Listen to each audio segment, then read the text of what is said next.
Good morning. Can you please tell the jury your name and spell it for the record? Jessica Hendricks, Jessica Hendricks. Thank you. Are you employed? Yes, What do you do for a living? I sell health insurance. And where do you live? I live in Bellevue. Did you know Tim Smith? I did. How did you meet Tim? Through my ex-boyfriend's affiliations. Okay. What affiliation was that? AA, All right. And what was your ex-boyfriend's name? Michael Horton. And so you went to AA meetings with Yes, Michael Horton, and that's where you I met Tim? supported him and his friends, so I would go. All right. How long did you know Tim before he died? A couple years, 3, somewhere in there. And did you know Tim's husband, Herbert Swilly? Yes, And how did you meet him? through Tim. Also at the meetings. At the meetings, all right.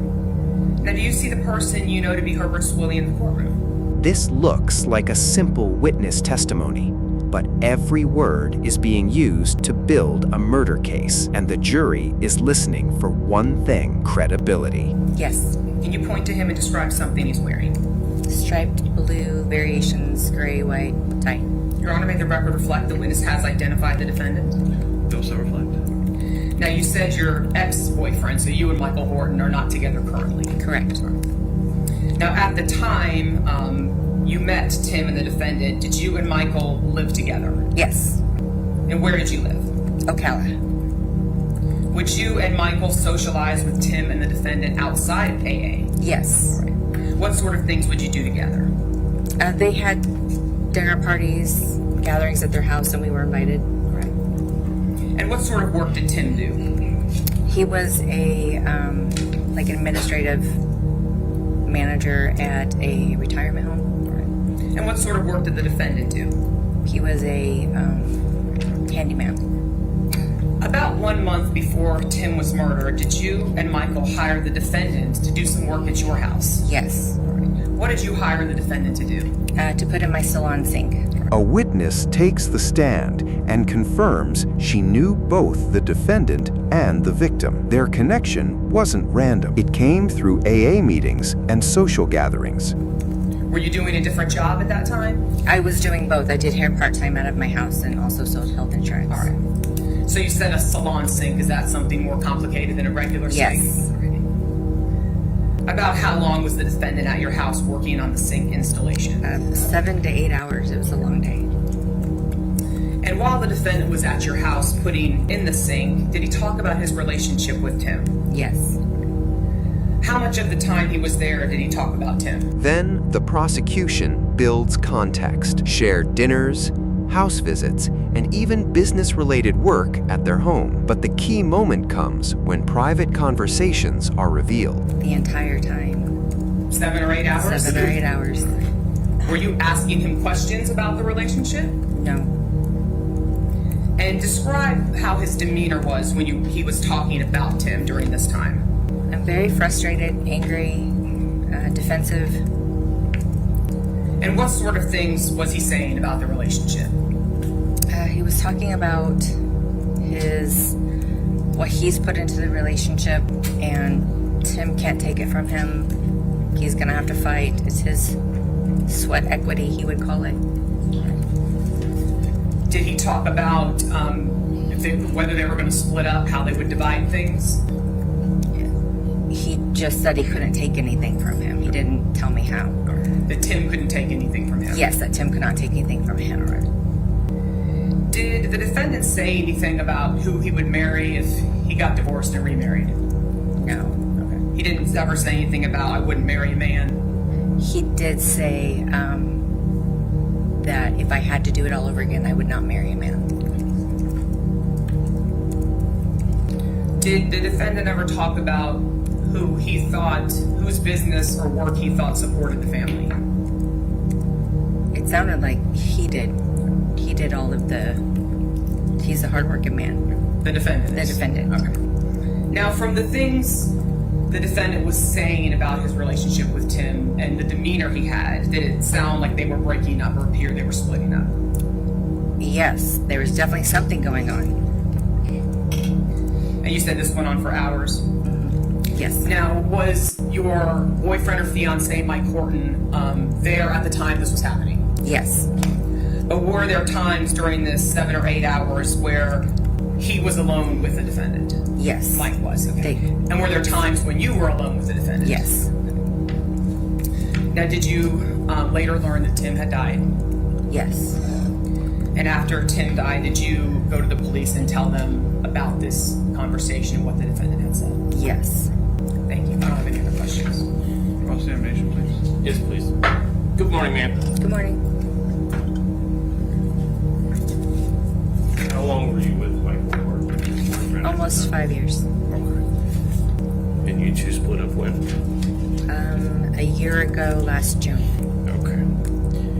You mentioned while you were with Michael Horton and about 30 days or a month before Tim Smith's death,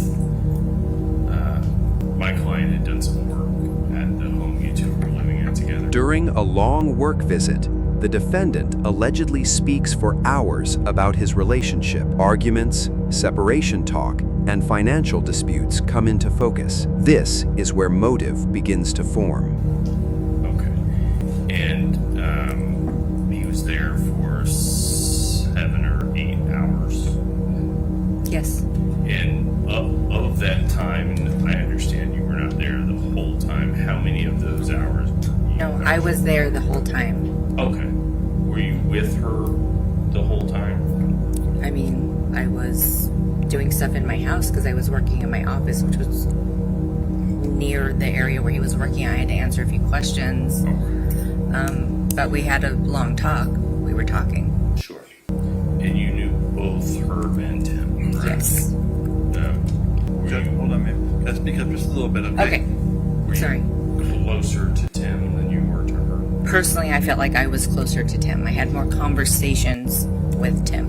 Okay. And you mentioned that for the duration of time that Herb was at your home that day, he talked about Tim the entire time. Yes. Okay.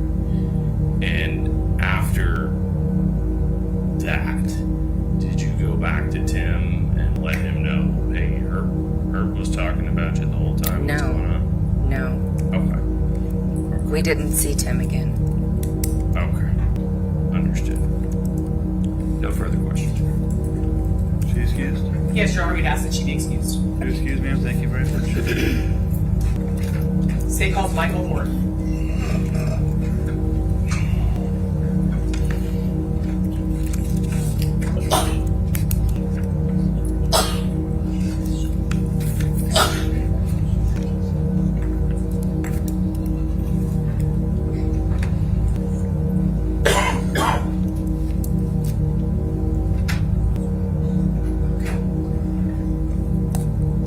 Morning, sir. Please stand in front of the clerk. Raise your right hand, please. Swear or affirm the testimony about to give will be the truth, the whole truth, nothing but the truth, so help me God.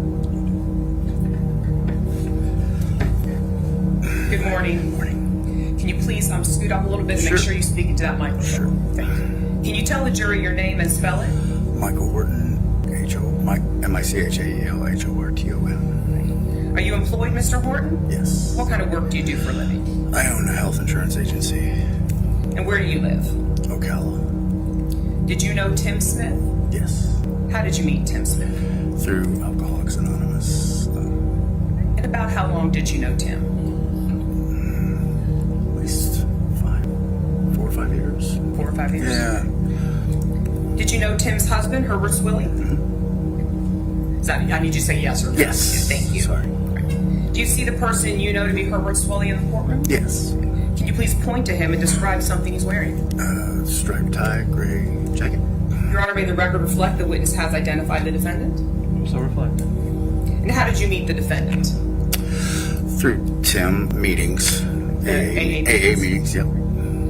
Did you know the defendant about the same amount of time you knew Tim? Yeah. Yes. And were you in a relationship when you first met Tim and the defendant? Yes. With whom? Jessica. Jessica Hendricks, yeah.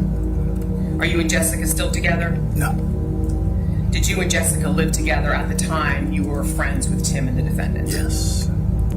And would you and Jessica socialize with Tim and the defendant outside of AA meetings? We went to their house a couple times.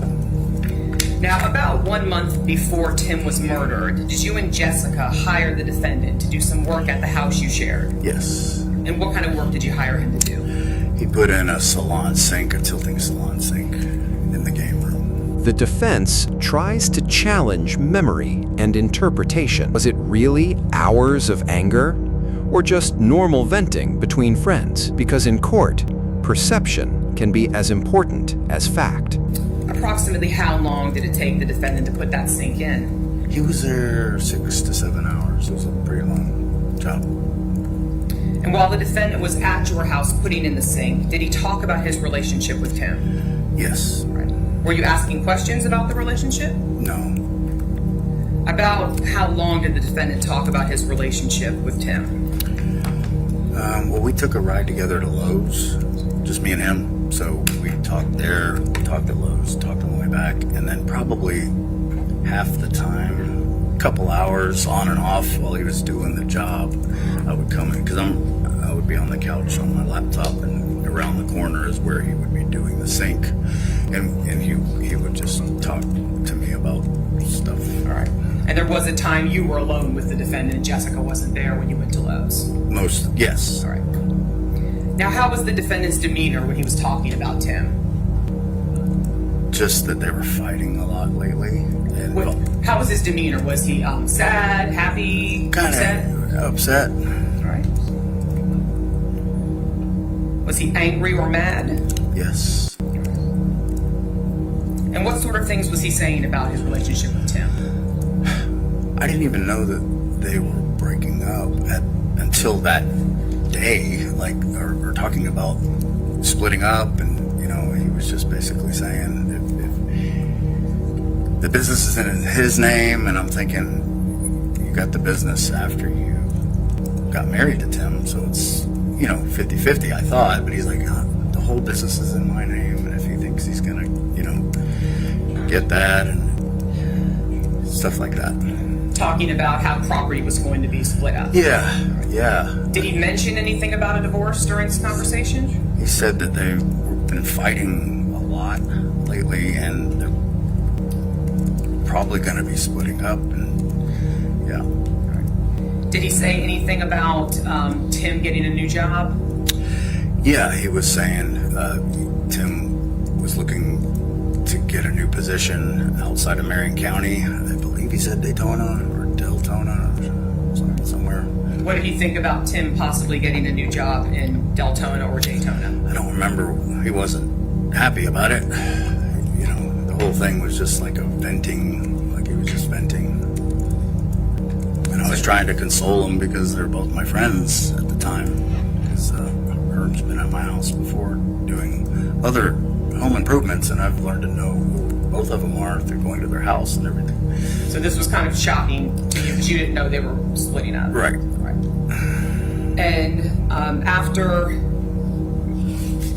Tim had died, did you contact the police and tell them what the defendant had told you during this conversation when he was at your house? Yeah, I didn't think what I had to.